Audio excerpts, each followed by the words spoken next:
আসসালামু আলাইকুম সবাইকে। সহজে স্পোকেন ইংলিশের পক্ষ থেকে স্বাগতম। আজকে আমরা স্পোকেন রুলে যে পার্ট 3 ক্লাসটা দেখব এবং স্পোকেন রুলগুলো 21 থেকে 30 পর্যন্ত দেখার চেষ্টা করব। আশা করব আপনারা সাথে থাকবেন এবং পূর্ববর্তী ক্লাসগুলো দেখে আসবেন। Spoken rule number 21, as long as এর অর্থ হচ্ছে যতক্ষণ না।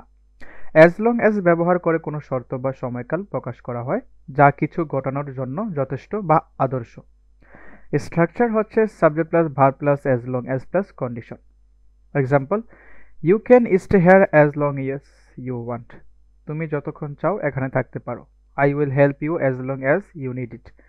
যতক্ষণ তোমার প্রয়োজন হবে আমি সাহায্য করব। We can go out as long as it's not raining. যতক্ষণ বৃষ্টি হচ্ছে না আমরা বাইরে যেতে পারি।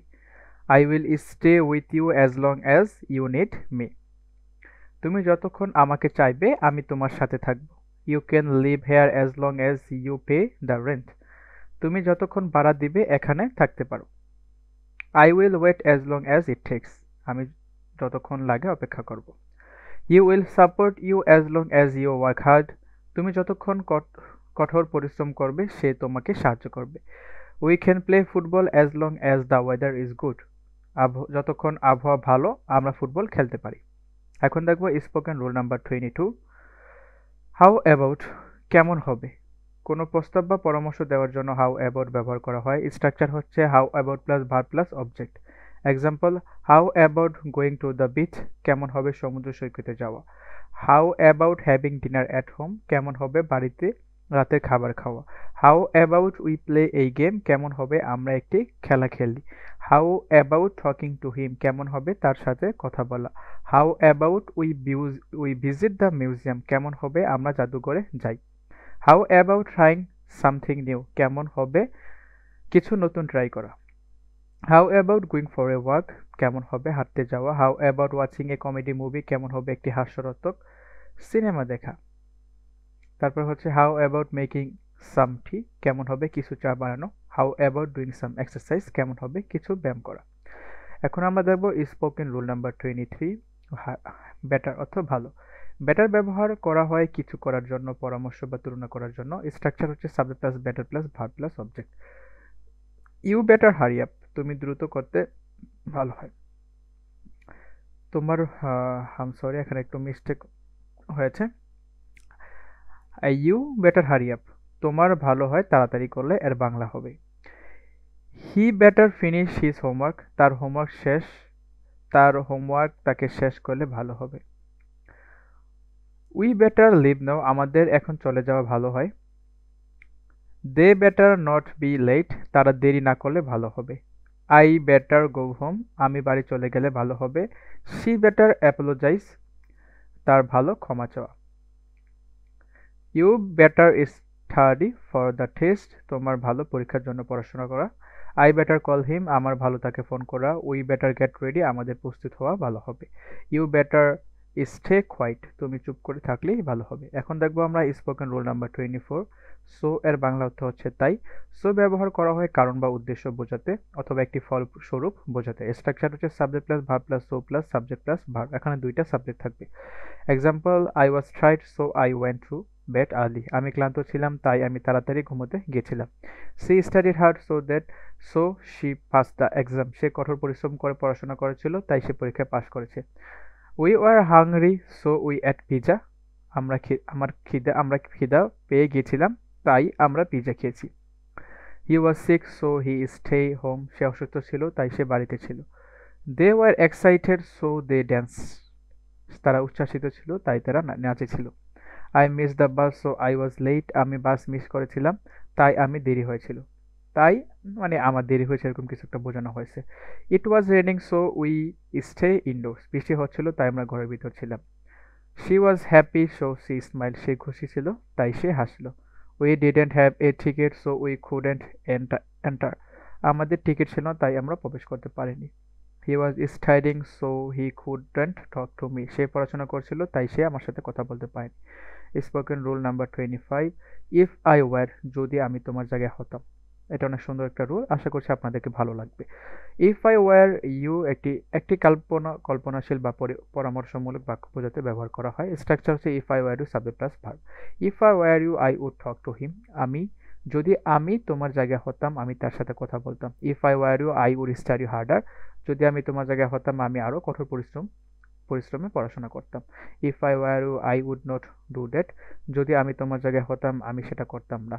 If I were you I would apologise to her. যদি আমি তোমার জায়গায় হতাম আমি তার কাছে ক্ষমা চাইতাম।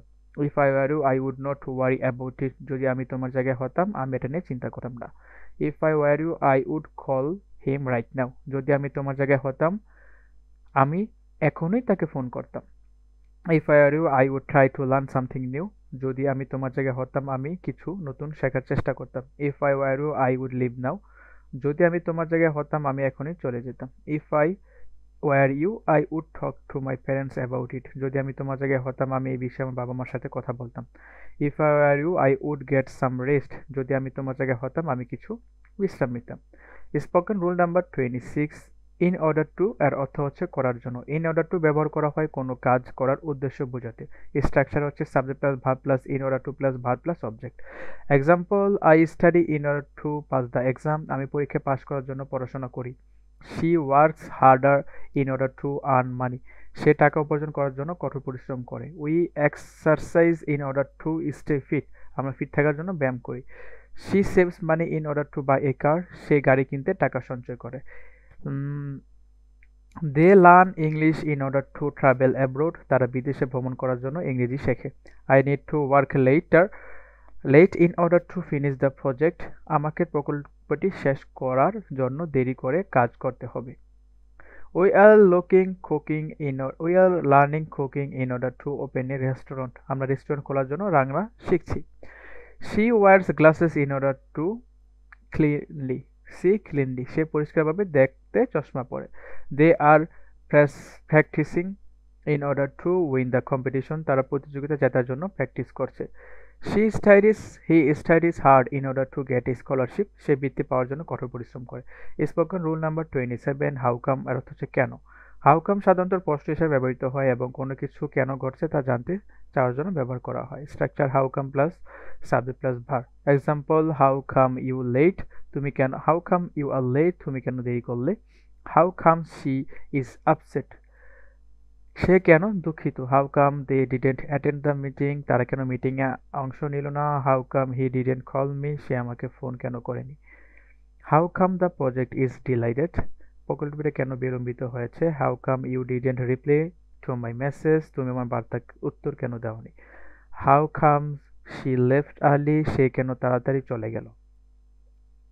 How come you didn't eat lunch. তুমি দুপুরের খাবার কেন খাওনি। How come the weather is so bad. আবহাওয়া কেন এত খারাপ। How come they are not here. তারা কেন এখানে নেই। Spoken rule number 28। অ্যাজিভ অর্থ যেন। অ্যাজিভ ব্যবহার করা হয় কোনো পরিস্থিতি বা কাজের কল্পনা বা ধারণা প্রকাশ করতে। Structure subject plus verb plus as if plus subject plus verb. Example হচ্ছে, he talks as if he knows everything. সে এমনভাবে কথা বলে যেন সে সব জানে। She looks as if she is tired. সে যেন ক্লান্ত তেমন দেখাচ্ছে। They act as if they are the boss. তারা এমন আচরণ করে যেন তারা বস।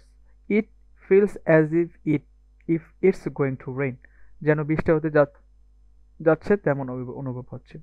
হি it's as if he is never had food before. সে এমনভাবে খাবার খায় যেন কখনো খায়নি। She sings as if is a professional singer. সে এমনভাবে গান গায় যেন সে একজন পেশাদার গায়িকা। He behaves as if he is the smartest. সে এমন আচরণ করে যেন সে সবচেয়ে বুদ্ধিমান। They speak as if they are experts. তারা এমনভাবে কথা বলে যেন তারা বিশেষজ্ঞ। Spoken rule number 29।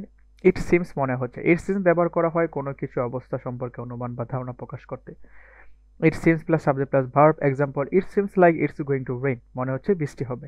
It seems that it is upset. মনে হচ্ছে সে দুঃখী। It seems they are having fun. মনে হচ্ছে তারা মজা করছে। It seems the meeting is postponed. মনে হচ্ছে মিটিংটি স্থগিত হয়েছে। It seems I forget my keys. মনে হচ্ছে আমি আমার চাবি ভুলে গেছি। It seems she is not coming. মনে হচ্ছে সে আসছে না। It seems they are not interested. মনে হচ্ছে তারা আগ্রহী না। It seems we are lost. মনে হচ্ছে আমরা পথ হারিয়ে ফেলেছি। It seems this is right choice, মনে হচ্ছে এটি সঠিক নির্বাচন। It seems he is not telling the truth, মনে হচ্ছে সে সত্য কথা বলেছে। আমাদের সহজে স্পোকেন ইংলিশের যে ইউটিউব চ্যানেল আছে, এখানে আপনারা ফ্রিতে 206 থেকে 206টা প্লাস স্পোকেন রুলসের এরকমভাবে ক্লাস পেয়ে যাবেন, এবং ক্লাস শেষে আমাদের ডিসক্রিপশন বক্সে অনেক সুন্দর করে পিডিএফ দেওয়া থাকবে। ফেসবুক গ্রুপের লিঙ্কও আমরা দিয়ে দেবো। আশা করছি আমাদের যেহেতু নতুন একটা ইউটিউব চ্যানেল, এটা আপনারা সাহায্য করবেন এবং সাবস্ক্রাইব করে আমাদের পাশে থাকবেন। Spoken rule number 13, I am use two অর্থ আমি অভ্যস্ত। আই এম ইউজ টু ব্যবহার করা হয় কোনো কিছু করার অভ্যাস বা অভ্যস্ততা প্রকাশ করতে। I am use to plus verb plus object. I am use to waking up early, আমি সকালে উঠতে অভ্যস্ত। She is use to working late, সে দেরি করে কাজ করতে অভ্যস্ত। They are use to eating spicy food, তারা জাল খাবার খেতে অভ্যস্ত। We are use to the cold water, আমরা ঠান্ডা আবহাওয়ার জন্য অভ্যস্ত। He is use to running every morning, সে প্রতিদিন সকালে দৌড়াতে অভ্যস্ত। I am use to speak English, আমি ইংরেজিতে কথা বলতে অভ্যস্ত। She is use to traveling along, সে একা ভ্রমণ করতে অভ্যস্ত। They are use to noise, তারা শব্দের জন্য অভ্যস্ত। We are use to working in terms, আমরা দলে কাজ করতে অভ্যস্ত। He is use to long hours, সে দীর্ঘ সময় কাজ করতে অভ্যস্ত। উম, আশা করছি আজকে ক্লাসে আপনারা অনেক সহজে বুঝতে পারবেন। আর আমি আজকে অনেক টায়ার্ড ছিলাম, দ্যাটস ওয়াই ক্লাসটা একটু মানে ফাস্টলি বলার ট্রাই করছি। আশা করছি নেক্সট টাইম অনেক সুন্দরভাবে ক্লাস উপস্থাপন করব। ধন্যবাদ। আসসালামু আলাইকুম। আশা করছি সবাই ভালো থাকবেন এবং আমাদের সহজে স্পোকেন ইংলিশের সাথে থাকবেন।